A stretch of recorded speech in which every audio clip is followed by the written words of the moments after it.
ವೀಕ್ಷಕರೇ, ರಾಜ್ಯದಲ್ಲಿ ಹೊಸ ಸರ್ಕಾರ ಅಸ್ತಿತ್ವಕ್ಕೆ ಬಂದಿದೆ. ಮುಖ್ಯಮಂತ್ರಿ, ಉಪಮುಖ್ಯಮಂತ್ರಿ ಸೇರಿ ಅವ್ರ ಜೊತೆ 12 ಸಚಿವರು ಕೂಡ ಪ್ರಮಾಣ ವಚನವನ್ನು ಮಾಡಿದ್ದಾರೆ. ರಾಜ್ಯದೆಲ್ಲೆಡೆ ಕೂಡ ಇನ್ಮೇಲೆ ಡಿ ಕೆ ಸರ್ಕಾರ ಅನ್ನುವ ಸದ್ದಿದೆ.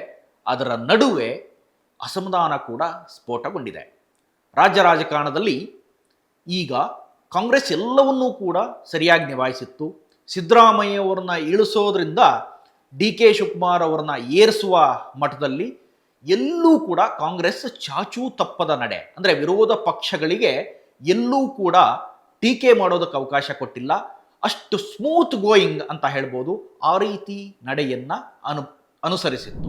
ಇಷ್ಟೆಲ್ಲ ಆದ ನಂತರ ಈಗ ರಾಜಕೀಯ ವಲಯದಲ್ಲಿ ಅಥವಾ ಪತ್ರಕರ್ತರ ವಲಯದಲ್ಲಿ ಒಂದಿಷ್ಟು ಮಾತುಗಳು ಕೇಳಿ ಬರ್ತಾ ಇದ್ದಾವೆ. ಡಿ ಕೆ ಶಿವಕುಮಾರ್ ಅವರ ಸಂಪುಟ ಹೇಗಿದೆಯಪ್ಪ ಅಂತಂದ್ರೆ, ಡಿ ಕೆ ಶಿವಕುಮಾರ್ ಮುಖ್ಯಮಂತ್ರಿ ಸರಿ, ಆದರೆ ಸಂಪುಟದ ಸಚಿವರೆಲ್ಲರೂ ಕೂಡ ಸಿದ್ದರಾಮಯ್ಯ ಅವರ ಕಡೆಯವರೇ.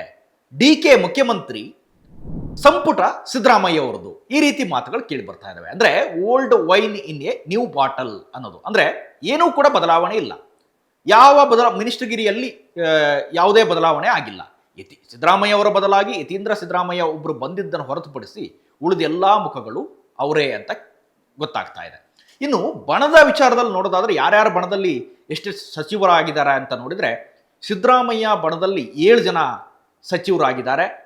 ಡಿ ಕೆ ಬಣದಲ್ಲಿ ಅಂತ ಗುರುತಿಸ್ಕೊಂಡವರು ಯಾರೂ ಕೂಡ ಸಚಿವರಾಗಿಲ್ಲ.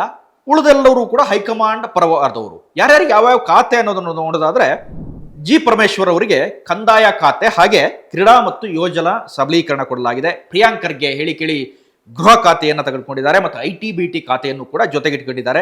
MB ಪಾಟೀಲ್ ಬೃಹತ್ ಮತ್ತು ಮಧ್ಯಮ ಕೈಗಾರಿಕೆ ಖಾತೆ ಸಿಕ್ಕಿದೆ. ಇನ್ನು ಸತೀಶ್ ಜಾರಕಿಹೊಳಿ ಅವರಿಗೆ ಹಳೆ ಖಾತೆ ಇದ್ದಂಥ ಖಾತೆ ಲೋಕೋಪಯೋಗಿ ಖಾತೆ. ಕೃಷ್ಣ ಬೈರೇಗೌಡರಿಗೆ ಖಾತೆ ಬದಲಾಗಿದೆ. ಬೆಂಗಳೂರು ಅಭಿವೃದ್ಧಿ ಖಾತೆ ಸಿಕ್ಕಿದೆ. ರಾಮಲಿಂಗಾರೆಡ್ಡಿ ಅವರಿಗೆ ಜಲಸಂಪನ್ಮೂಲ ಖಾತೆ. ಇನ್ನು KH ಮುನಿಯಪ್ಪ ಆಹಾರ ಮತ್ತು ನಾಗರಿಕ ಖಾತೆಯನ್ನು ಇವರಿಗೆ ಕೊಟ್ಟಿದ್ದಾರೆ, ಸರಬರಾಜು ಖಾತೆ, ಹಿಂದೆ ಇದ್ದಂಥ ಖಾತೆಯೇ. ಇನ್ನು ಬೈರತಿ ಸುರೇಶ್ ಇವರಿಗೆ ಸಾರಿಗೆ ಸಿಕ್ಕಿದೆ, ರಾಮಲಿಂಗಾರೆಡ್ಡಿ ಅವರು ನಿರ್ವಹಿಸುತ್ತಿದ್ದಂಥ ಖಾತೆ ಇವರಿಗೆ ಸಿಕ್ಕಿದೆ. ಇನ್ನು UT ಖಾದರ್ ಅವರಿಗೆ ಆರೋಗ್ಯ ಇಲಾಖೆಯನ್ನು ಕೊಟ್ಟಿದ್ದಾರೆ. UT ಖಾದರ್ ಅವರು ಈಗಾಗಲೇ ಕೆಲಸವನ್ನು ಕೂಡ ಶುರು ಮಾಡಿದ್ದಾರೆ. ರಾತ್ರೋರಾತ್ರಿ ಎಲ್ಲ ಹಾಸ್ಪಿಟ್ಲಿಗೆಲ್ಲ ಭೇಟಿ ನೀಡಿದ್ದಾರೆ. ಯತೀಂದ್ರ ಸಿದ್ದರಾಮಯ್ಯ ಅವರಿಗೆ ನಗರಾಭಿವೃದ್ಧಿ, ಅಂದರೆ ಬೆಂಗಳೂರನ್ನು ಹೊರತುಪಡಿಸಿ ನಗರಾಭಿವೃದ್ಧಿ ಖಾತೆ.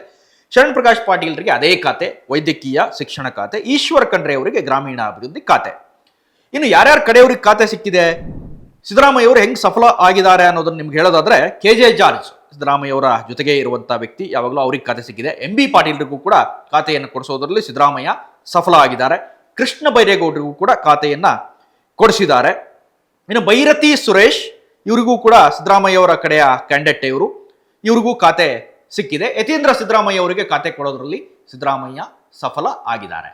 ಸೊ ಇದಕ್ಕೆ ಹೇಳಿದ್ ನಾನು, ಅಂದ್ರೆ ಸಿದ್ದರಾಮಯ್ಯ ಇಲ್ಲಿ ಮೇಲುಗೈಯನ್ನು ಸಾಧಿಸಿದ್ದಾರೆ. ಇನ್ನೂ ಕೂಡ 21 ಖಾತೆಗಳು ಬಾಕಿ ಇದ್ದಾವೆ. ಆ ಎಲ್ಲ ಖಾತೆಗಳು ಕೂಡ ಮುಖ್ಯಮಂತ್ರಿಗಳ ಬಳಿಯೇ, ಅಂದ್ರೆ ಡಿ ಕೆ ಶಿವಕುಮಾರ್ ಅವರ ಬಳಿಯೇ ಇದ್ದಾವೆ. 21 ಜನರನ್ನ ತೆಗೆದುಕೊಳ್ಳೋದಕ್ಕೆ ಅವಕಾಶ ಇದೆ. ಆದರೆ ರಾಹುಲ್ ಗಾಂಧಿ ಒಂದು ಮಾತು ಹೇಳಿದಾರಂತೆ, ಇನ್ಮೇಲೆ ಬರುವಂಥವರು ಎಲ್ಲರೂ ಕೂಡ ಯುವ ಮುಖಗಳಾಗಿರಬೇಕು, ಅಥವಾ ಸ್ವಲ್ಪ ಜನ ಅನುಭವಿಗಳನ್ನು ತಗೊಂಡ್ರು ಕೂಡ ಬಹುತೇಕರು ಯುವಕರು ಇರಬೇಕು ಅನ್ನುವ ಮಾತು.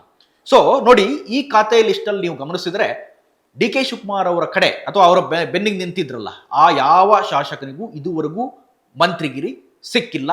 ಸೊ ಈಗ ಮಂತ್ರಿಗಿರಿ ವಿಚಾರಕ್ಕೆ ಬಂದಂಗೆ ಒಂದಿಷ್ಟು ಸ್ಫೋಟ ಈಗಾಗಲೇ ಆಗೋಗಿದೆ. ರಾಮಲಿಂಗಾರೆಡ್ಡಿ ಅವರು ಆ ಖಾತೆ ಬೇಡ ಅಂತ ಬೆನ್ನತ್ತಿದ್ದಾರೆ.